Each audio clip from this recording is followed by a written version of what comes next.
Setembro 5, Eclesiastes 10, verso 1 a 12, verso 14. Como moscas mortas produzem mau cheiro até num frasco de perfume, assim um pouco de insensatez estraga muita sabedoria e honra. O sábio escolhe o caminho certo, mas o tolo toma o rumo errado. Os tolos podem ser identificados apenas por seu modo de andar. Se uma autoridade se irar contra você, não abandone seu posto. O espírito calmo pode superar até mesmo grandes erros. Observei outro mal debaixo do sol. Governantes cometem um erro grave quando dão grande autoridade aos tolos e colocam pessoas valorosas em cargos inferiores. Cheguei a ver servos andando a cavalo como príncipes e príncipes andando a pé como servos. Quem cava um poço corre o risco de cair nele. Quem derruba um muro corre o risco de ser mordido por uma cobra. Quem trabalha numa pedreira corre o risco de ser ferido pelas pedras. Quem corta a lenha corre risco a cada golpe do machado.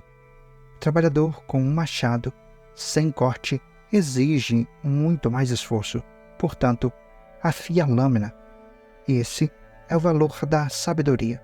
Ela o ajuda a ser bem-sucedido. Se a cobra morde antes de ser encantada, de que adianta ser encantador de serpentes? As palavras do sábio trazem aprovação, mas o tolo é destruído por aquilo que ele mesmo diz. O tolo baseia seus argumentos em ideias insensatas. Por isso, suas conclusões são perversa loucura. Mesmo assim, fala sem parar. Ninguém sabe de fato o que acontecerá. Ninguém é capaz de prever o futuro. O tolo fica tão exausto com seu trabalho que nem consegue encontrar o caminho de casa. Como é triste a terra governada por uma pessoa imatura, cujas autoridades fazem banquetes logo de manhã. Como é feliz a terra que tem como rei um líder nobre, cujas autoridades fazem banquetes no momento apropriado, para recuperarem as forças e não para se embebedarem.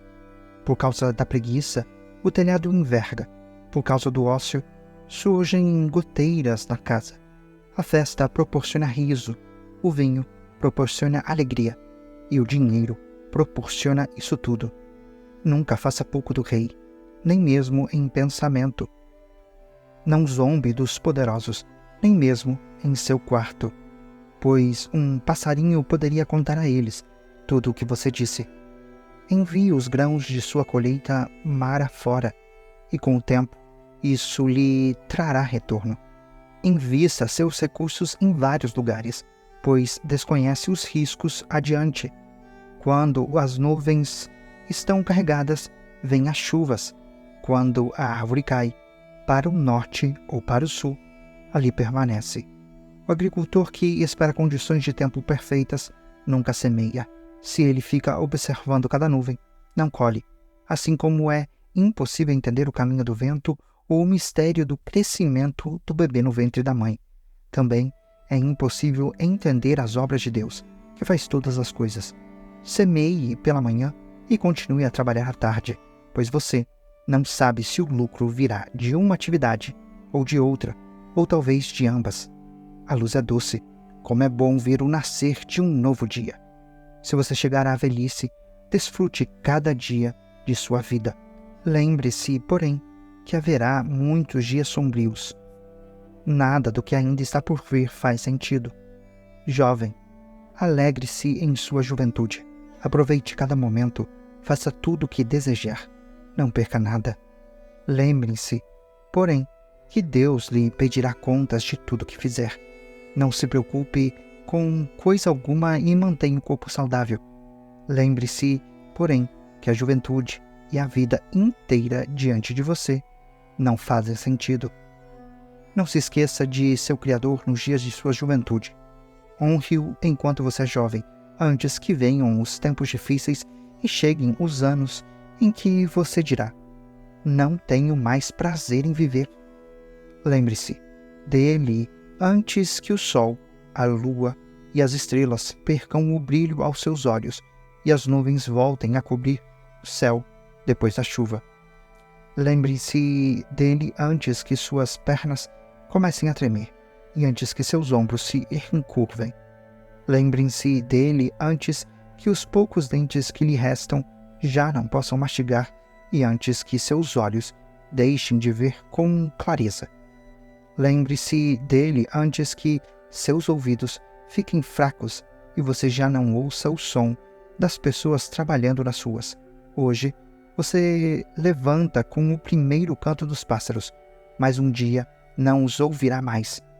Lembre-se dele antes que você tenha medo de cair e se preocupe com os perigos das ruas, antes que seus cabelos fiquem brancos como a amendoeira em flor e você se arraste como um gafanhoto prestes a morrer, e antes que você perca o desejo.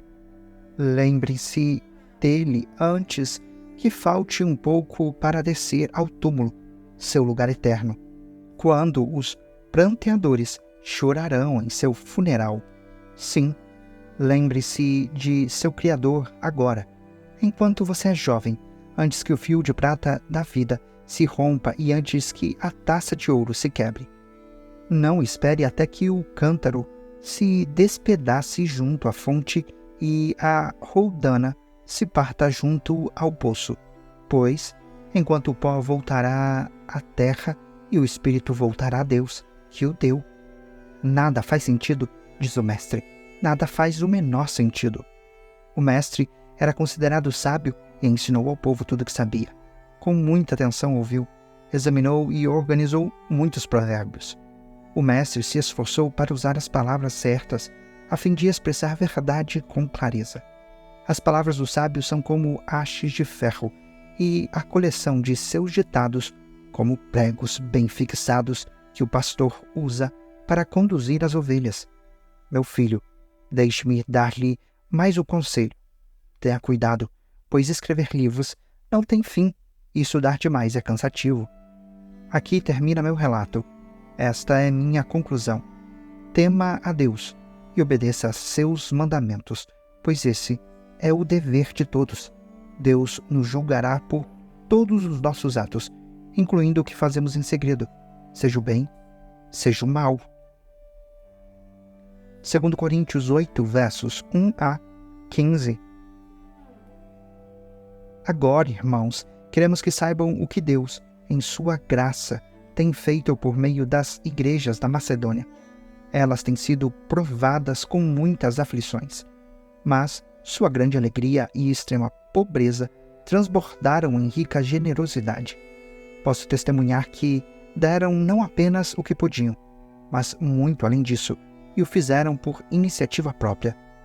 Eles nos suplicaram repetidamente o privilégio de participar da oferta ao povo santo. Fizeram até mais do que esperávamos, pois seu primeiro passo foi entregar-se ao Senhor e a nós, como era desejo de Deus. Por isso pedimos a Tito, que inicialmente encorajou vocês a contribuírem, que os visitasse outra vez e os animasse a completar esse serviço de generosidade, visto que vocês se destacam em tantos aspectos, na fé, no discurso eloquente, no conhecimento, no entusiasmo e no amor que receberam de nós. Queríamos que também se destacassem no generoso ato de contribuir. Não estou ordenando que o façam, mas sim testando a sinceridade de seu amor ao compará-lo com a dedicação de outros. Vocês conhecem a graça de nosso Senhor Jesus Cristo. Embora fosse rico, por amor a vocês, ele se faz pobre, para que, por meio da pobreza dele, vocês se tornassem ricos. Este é meu conselho. Seria bom que terminassem o que começaram há um ano, quando foram os primeiros a querer contribuir e a efetivamente fazê-lo. Assim, completem o que começaram. Que a boa vontade demonstra no princípio seja igualada, agora, por sua contribuição. Doem proporcionalmente aquilo que possuem. Tudo o que derem será aceitável, desde que o façam de boa vontade, de acordo com o que têm, e não com o que não têm. Não que sua contribuição deva facilitar a vida dos outros e dificultar a de vocês. Quero dizer apenas que deve haver igualdade. No momento, vocês têm fartura e podem ajudar os que passam por necessidades. Em outra ocasião, eles terão fartura e poderão compartilhar com vocês quando for necessário. Assim, haverá igualdade, como dizem as Escrituras. Para aqueles que muito recolheram, nada sobrou, e para aqueles que pouco recolheram, nada faltou. Salmos 49, versos 1 a 20. Ao regente do coral, Salmo dos descendentes de Corá. Ouçam isto, todos os povos, escutem todos os habitantes da terra, toda a humanidade sem exceção, tanto ricos como pobres. Prestem atenção, pois minhas palavras são sábias e meus pensamentos cheios de entendimento. Ouço muitos provérbios com atenção, e ao som da harpa explico enigmas. Porque terei medo quando vierem as dificuldades, quando os inimigos perversos me cercarem. Eles confiam em seus bens e contam vantagens de suas grandes riquezas, mas não são capazes de redimir da morte e pagar um resgate a Deus.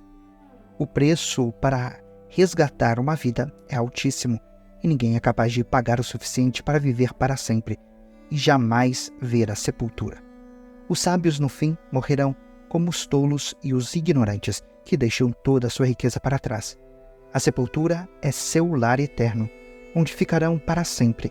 Dão o próprio nome às suas terras, mas a sua fama não durará. Como os animais, eles também morrerão. Esse é o destino dos tolos, embora sejam admirados pelo que dizem. Como ovelhas, são levados à sepultura, onde a morte será seu pastor.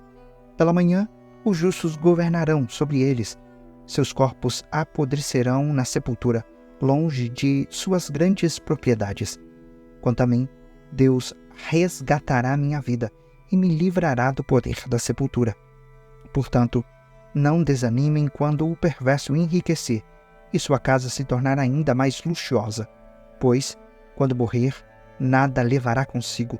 Sua riqueza não o acompanhará ao túmulo. Nessa vida, ele se considera afortunado e é elogiado por seu sucesso.